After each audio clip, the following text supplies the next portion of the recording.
Welcome to the Boom Bap Kingdom.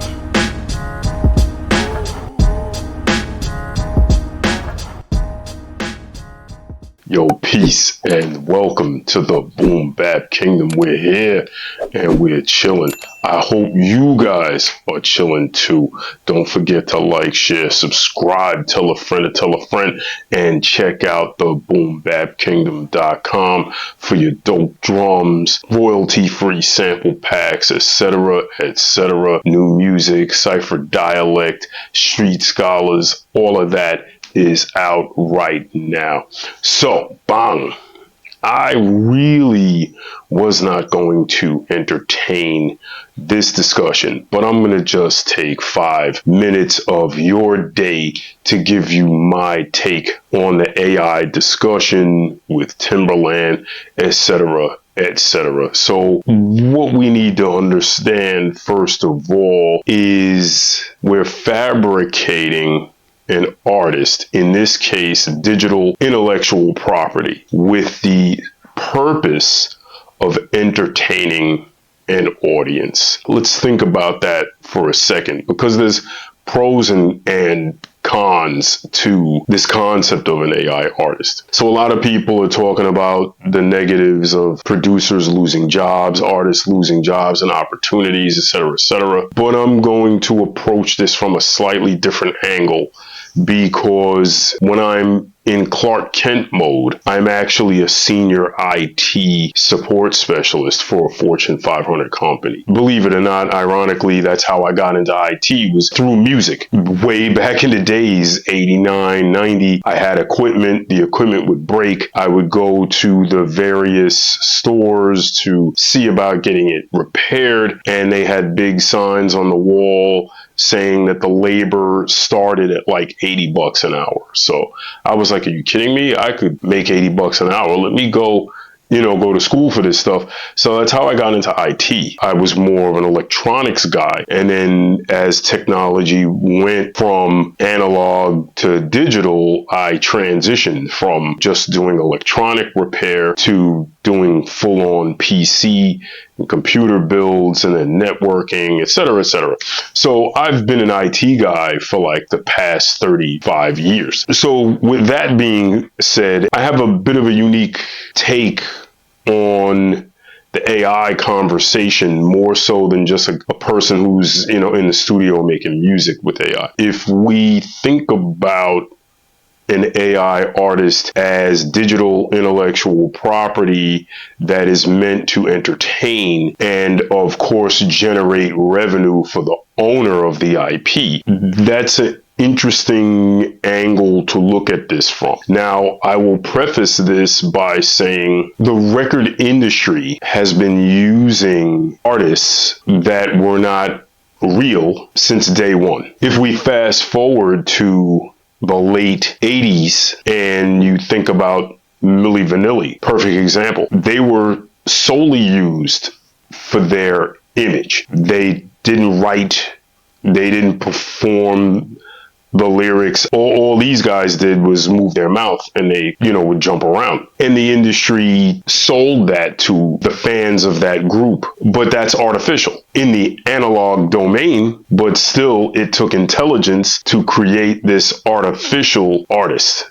So I want you to think of it in those terms.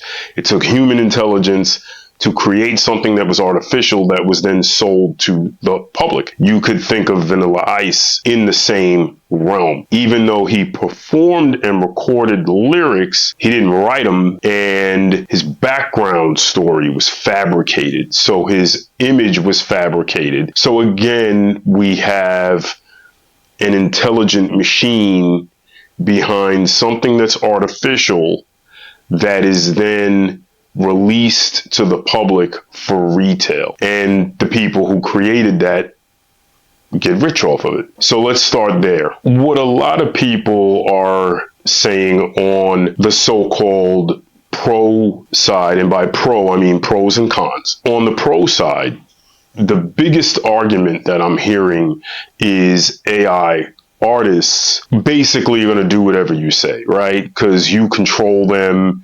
you're writing the songs, however the engine works, the AI engine, it may accept prompts. You may have to full on type the songs. Who knows? Because it really depends on the AI engine being used. But the biggest argument that I hear people saying on the this is good side from the producer record label perspective is you don't have to deal with a disagreeable artist. Now, those of us that have produced actual artists or artists that were trying to get on, we know from experience that it is really difficult managing personalities. And with artists, whether they're signed or unsigned, when they're on that journey and they really believe they're dope, there's a lot of ego involved, and you will from time to time have to deal with a disgruntled or disagreeable artist. So from that perspective, I do get that the idea is if the artist is AI and I'm the owner of said AI, I can control it. That's an interesting stance to take. I will add that a week ago from the filming of this video, OpenAI, who are the dominant force in AI technology, the makers of ChatGPT, they were testing a new version of their AI engine that literally refused a shutdown command. This happened just last week. So the developers over there shut down, maybe shut down space-r, whatever command they ran, they wanted that thing to shut down, and that thing said no. So if the whole argument is, hey, these AI artists are not going to give us any smoke, any beef, in terms of no pushback, they'll have no demands, that might not really be the case, because the idea behind artificial intelligence is for the intelligence to learn on its own as it goes. And these are going to be learnt behaviors. Who's to say that it cannot push back on a producer or a record company? Who's to say that it can't refuse to do something that the owner of the AI wants it to do? Who's to say that an AI artist can't go rogue? So I don't really feel that's a good argument. The other side of this argument from a Timbaland Beat Club perspective is it is very possible, and I am not saying that this is what happened, but it is very possible that all of these submissions that his Beat Club company accepted could have been used to train this AI model.